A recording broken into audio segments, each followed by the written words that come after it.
샬롬, 주님의 평강을 전합니다. 이 시간 함께 마음 모아 기도하겠습니다. 사랑의 주님, 귀 있는 자는 들으라 하신 주의 말씀 앞에 우리가 앉았습니다. 우리의 마음의 귀를 열게 하여 주시고 마음의 문을 열게 하여 주시어서 오직 주님께만 집중하는 시간 되게 하여 주시옵소서. 감사드리오며 우리 주 예수 그리스도의 이름으로 기도합나이다. 아멘. 오늘 함께 나눌 말씀은 에스겔 37장 1절부터 10절까지입니다. 제가 봉독해 올립니다. 여호와께서 권능으로 내게 임재하시고 그의 영으로 나를 데리고 가서 골짜기 가운데 두셨는데 거기 뼈가 가득하더라. 나를 그 뼈 사방으로 지나가게 하시기로 본즉 그 골짜기 지면에 뼈가 심이 많고 아주 말랐더라. 그가 내게 이르시되 인자야 이 뼈들이 능히 살 수 있겠느냐 하시기로 내가 대답하되 주 여호와여 주께서 아시나이다. 또 내게 이르시되 너는 이 모든 뼈에게 대언하여 이르기를 너희 마른 뼈들아 여호와의 말씀을 들을지어다.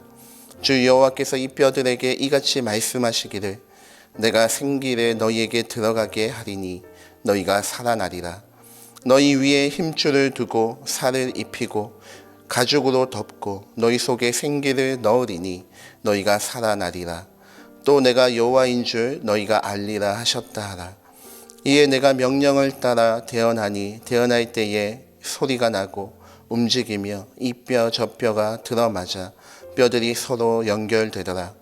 내가 또 보니 그 뼈에 힘줄이 생기고 살이 오르며 그 위에 가죽이 덮이나 그 속에 생기는 없더라. 또 내게 이르시되 인자야 너는 생기를 향하여 대언하라. 생기에게 대언하여 이르기를 주 여호와께서 이같이 말씀하시기를 생기야 사방에서부터 와서 이 죽음을 당한 자에게 불어서 살아나게 하라 하셨다 하라. 이에 내가 그 명령대로 대언하였더니 생기가 그들에게 들어가매 그들이 곧 살아나서 일어나 서는데 극히 큰 군대더라. 아멘. 에스겔은 포로 중 활동했던 선지자입니다. 하나님을 떠나 자기 마음대로 살아가던 이스라엘은 지금 바벨론 포로로 잡혀왔습니다. 하나님께서는 이 비참한 상태에 있는 이스라엘 백성들에게 에스겔 선지자를 보내셔서 회복의 메시지를 전하고 있습니다.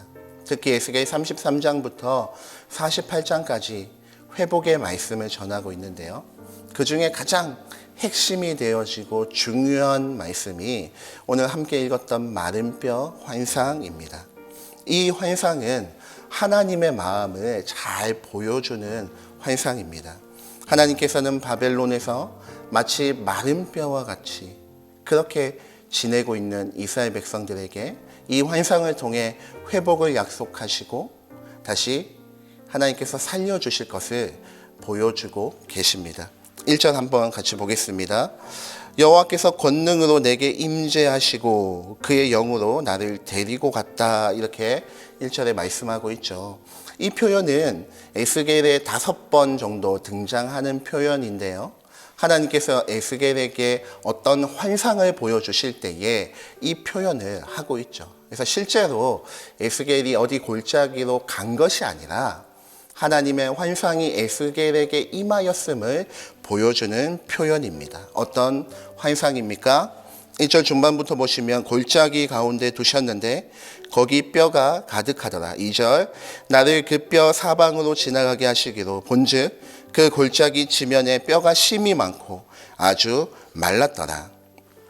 골짜기에 가득한 마른 뼈의 환상을 보게 되어지죠.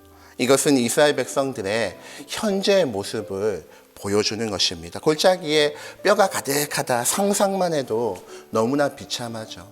근데 조금만 더 생각해 보면 이 마른 뼈들은 한마디로 매장되지 못한 시체에서 나온 것이죠. 그리고 이 골짜기가 사람의 발걸음이 드문 골짜기라면 분명히 이 시체들은 들짐승들의 먹이가 되었을 것입니다. 구약시대에 시체가 매장되지 못했다.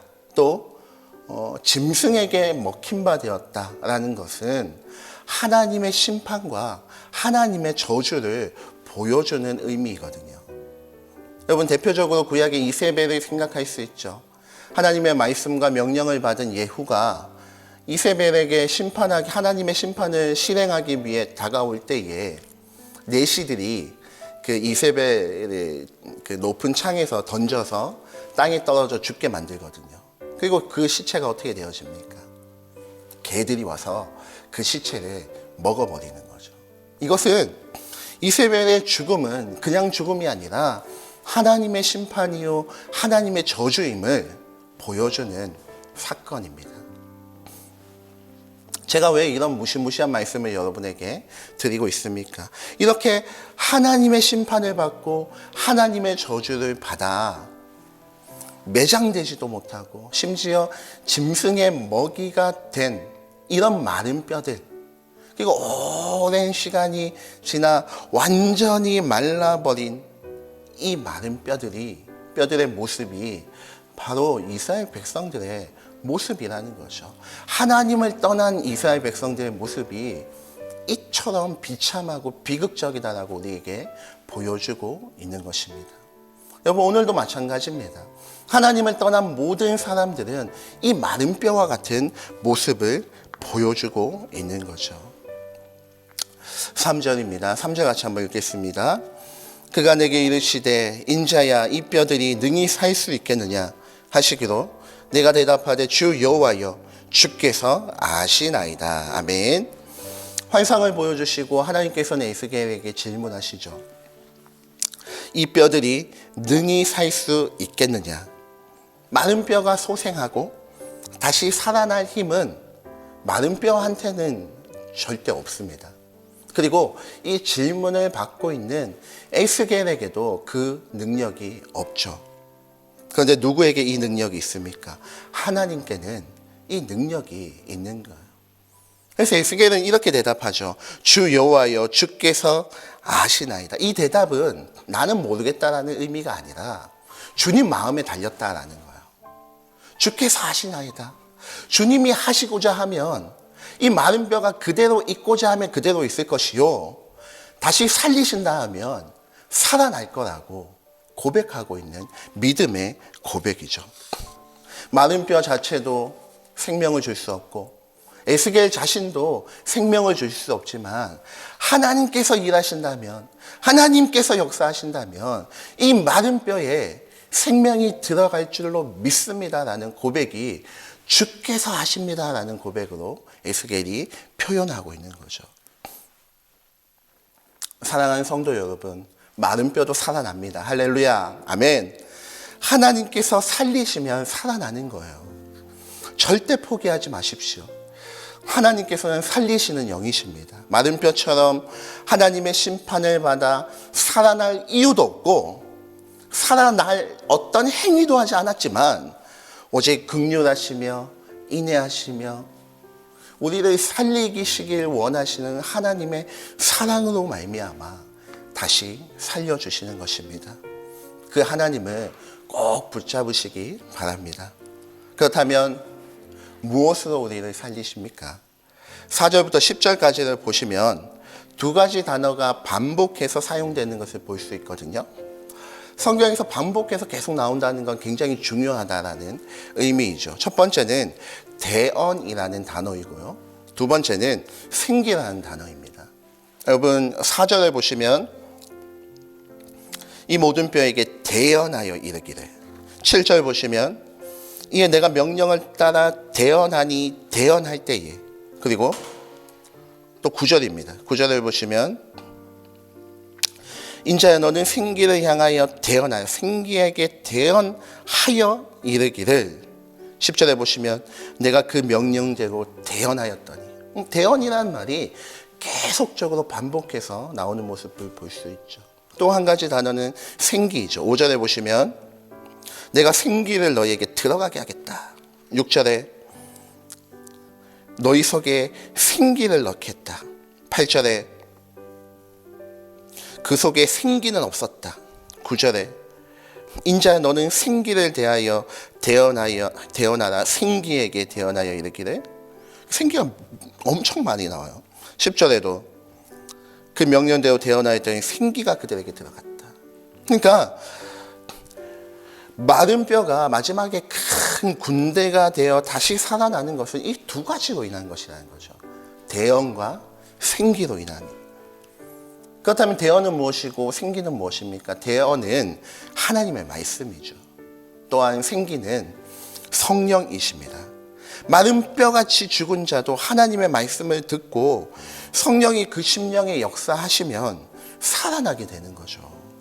여러분, 우리가 살아난 것도 다른 것이 없죠. 오직 하나님의 말씀과 성령으로 말미암아 거듭난 줄로 믿습니다.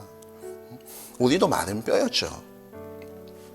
하나님을 떠나 자신이 기준이 되어 자신이 마른 뼈처럼 죽은 줄도 모르고 살아가던 우리에게 어느 날 긍휼을 베풀어 주시고 은혜를 베풀어 주셔서 하나님의 말씀이 들리게 만들어 주신 거예요.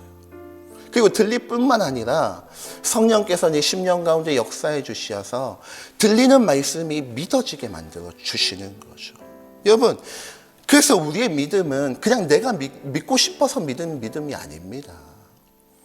어떤 목사님은 이 믿음을 믿어지는 믿음이라고 표현하더라고요.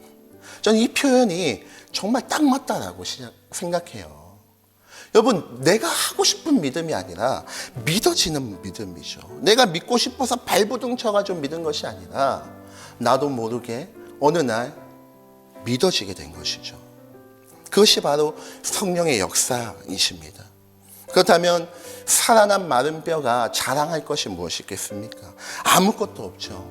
뭐 내가 이 뼈를 깨끗하게 보존했기 때문에 이렇게 살 수 있어서 자랑할 수 있습니까? 절대 아닙니다. 내세울 것도 자랑할 것도 할 말도 전혀 없는 거죠. 오직 살려주신 하나님의 은혜에 감사하고 감격할 수밖에 없는 거죠. 여러분, 우리는 정말 아무것도 아닙니다. 내가 잘난 것처럼 생각되어지지만 그렇지 않아요. 우리는 마른 뼈에 불과했습니다. 정말 아무것도 할 수 없는 마른 뼈에 불과했습니다. 그런데 살려주신 이유도 없고 살아날 어떤 행위도 하지 않았음에도 불구하고 하나님의 은혜로 말미암아 말씀 주시고 성령 주시어서 우리를 살려주신 거예요. 겸손하십시오. 하나님의 말씀 앞에, 모든 성도들 앞에, 모든 사람 앞에 겸손하게 살아가는 저와 여러분 되었으면 좋겠습니다. 기도하도록 할게요. 오늘 들은 말씀을 생각하시며 기도하여 주시고요.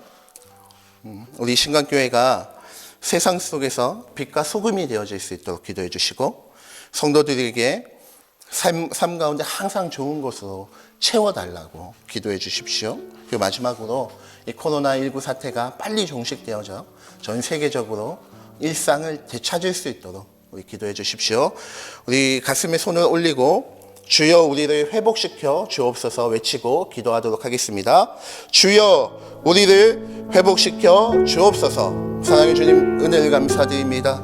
오늘도 말씀하여 주셨습니다. 우리의 마음의 귀를 열고 주의 말씀을 들었사오니 아버지 하나님, 우리가 마른 뼈와 같은 우리를 살려주시고 하나님 주의 군대로 만들어주시니 감사합니다. 자랑할 것도 내세울 것도 할 말도 없는 우리